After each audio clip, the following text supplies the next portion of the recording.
Agronom nishon kuylarini bugun navbatdagi fuqarolar bilan tadbirkorlar uchrashuvi kuni bugun uchrashuvimiz Jamut Mash'al mahallasida belgilangandir. Har doimgidek sizlar bilan tadbirkorlik, bank yoki bank bilan bog'liq bo'lmagan boshqa yo'nalishlardan ham savol javob bo'lsa, savol javob suhbat tarzida o'tkazamiz. Qiziqish bo'lsa, kredit bo'yicha ham masala bo'lsa, bemalol savol berib ma'qullashingiz mumkin. O'tkir.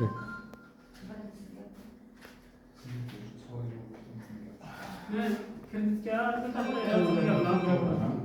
uchta o'zgan binolarni taklaganmiz. Faqat bitta o'g'lim shartnomamiz qabul qilyapti respublikada. Ve 312 ekan. Ha, 312 ekan. Panji o'tdi. Ha. Oylik do'kon ochdingiz? Ha, oylik do'kon ochdim. Hozir 2-3 kundan beri shu muammo bo'lyapti-da. Shartnomani cho'l to'g'ri tashlab qo'ygan Toshkentda olib qo'yishmayapti. Buni kecha biz direktorga shu masalani qo'ydik, sizniki bo'yicha. Hozir Detox degan programmadan o'zlari yasab beryapti-ku. O'shani xatolik bor ekan, uni to'g'rilab, ularga aytib to'g'rilab beryapti. Endi tashkil so'raganda to'g'ri masala ekan. Ana bu xatosi bor ekanda. Ha, hozir yasashda ishlayapti, uni to'g'rilab beradi. Ularga tashlab berdik, to'g'rilab beradi. Hozir ta'minotchilar yana shartnoma o'rtash kerakmi yo shoslaganini to'g'ri.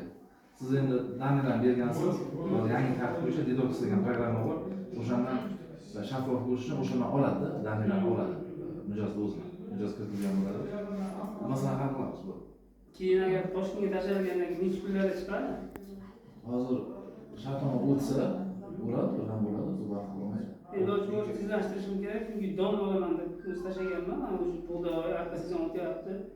Narx oshib ketib qolsa keyin shartnoma bittami? Bitta joyga chiqaryapsizmi? Ha, bu faqat don mahsuloti.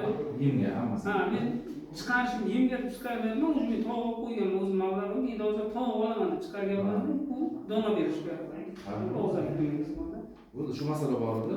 Shartnoma masala, shartnoma eshitsa boshqa masala yo'q. Ruxsat bersa, o'zi teriladi. 2 kunda bo'ladi. Rahmat. Yani tadbirkorlik bo'yicha bu kishilar sizlarga tanishlarku hamma. Taniydi, katta parnikchi, ham tovuq eskitdan xalos bo'ldim. Bu yerda biza mana faoliyatni o'stirish degan nima borda, mahallada oldin kredit olgan bo'lsa, oilaviy tadbirkorlikdan yoki boshqa o'zini band qilib kredit olib, vaqtida yaxshi tarixga ega bo'lib yopsa, ikkinchi etapiga mana siz yaxshi toshdingizmi? Yo'q. Qancha pul ketdi shu oilaviy do'kon ochishga? Oilaviy do'kon ochishimizga 900 ming so'm sarfladik. 900 ming ko'p emasmi? 900 ming ketdi. Pechat oldik. Pechatlar bilan 1200 ga oldik. Pechashi nima deydi? Nimalar taxlari Yo'q, o'sha braklar to'lov bordi ya, nima to'lov? Yo'q, u braklar to'lov fermani ochishga ekan. Yana 392 ming yana to'lov bor ekan, chegarlardan o'ziga 800 ming so'm to'lov. Savolni qaysi kreditda olgansiz? Oldingi olganim hamma oila tadbirkor dasturga hisobladim. 30 million so'mdan 30 million 900 mingdan chiqdi. Shuni oldin halol kredit berganmiz, bitta misolda. Qaysi bank olgansiz o'sha 30 million olgan vaqtda yopgan. Hozir shunaqa imkoniyat berilgan, ikkinchi etapiga bitta oila do'kon ochib, hozir 100 million deb beryapmiz. Hech qanday garovsiz, hech nimasiz, sug'urta kartadagi bilan. Hozir bu yana o'zini eklab 100 million aylansa, keyingi safar 300 million beramiz. Oyiga qanchadan to'laydi? Hozir oyga grafiga chiqdimi? Yo'q, grafik chiqadi. Grafik 20%lik hozir bularniki 312 nishon tumaniga 20%dan beriladi. Grafik hisoblashmi? Bormi? Hozir 20% yillik bo'lsa, 12 ga bo'lsa, foiz o'zi 1 million 1,5 million oshiqroq chiqadi foiz o'zi. Tanini 1 million 2 yil muddatga, 2 yil imtiyoz davr 5 yil muddatga bo'ladi. 1 million 170 mingdan chiqayganda 3 yilgacha. Ha, shunday. Undan keyin tanichi 3 million 400 dan chiqib boshlaydi. hozir 2 yil imtiyoz davri bilan bu faqat foiz to'laydi. Tani qaytarmaydi. To oborotga kirib, to'g'rilari ko'payib ma'lumki 2 yildan keyin tani uchib chiqmaydi. 5 yil muddatga bo'linadi. Jami 2 yil. 13 oyga bo'linadi. Tadbirkorlik qilsalar, o'qiladi bo'ladi. Yaxshi imkoniyatlar bor.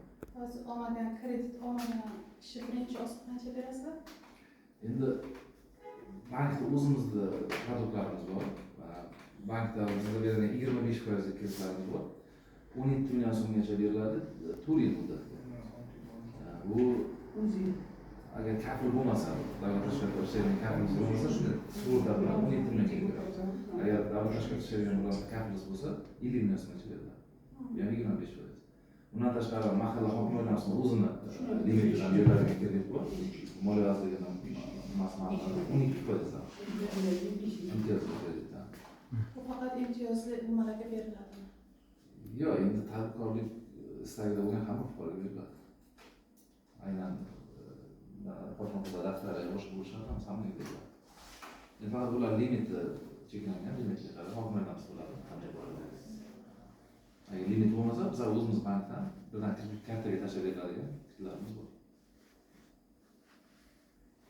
Oldingi ta'minotchi boshqa buyurmaydi. O'zimiz karta ochib beramiz, bepulga. Biz xotirjam juda olaveramiz. Ha, naqd pul ishlatishdan bo'ladi. Keyin yana bir savol bor. Hozir mana shu mahallaning boshida joy bor, sammoyga o'rishga.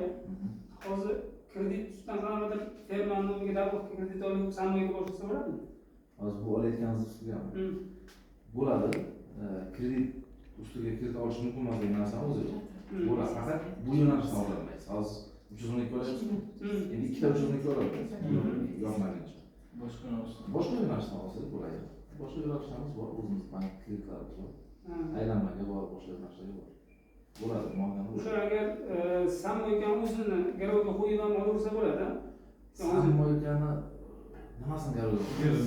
Yo'q, yerni apparatlarini. Yo'q.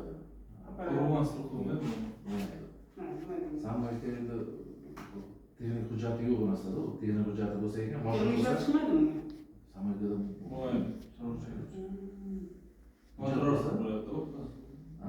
endi yerda garovga olinmaydi. Yer yoki tugallanmagan binolar garovga olinmaydi.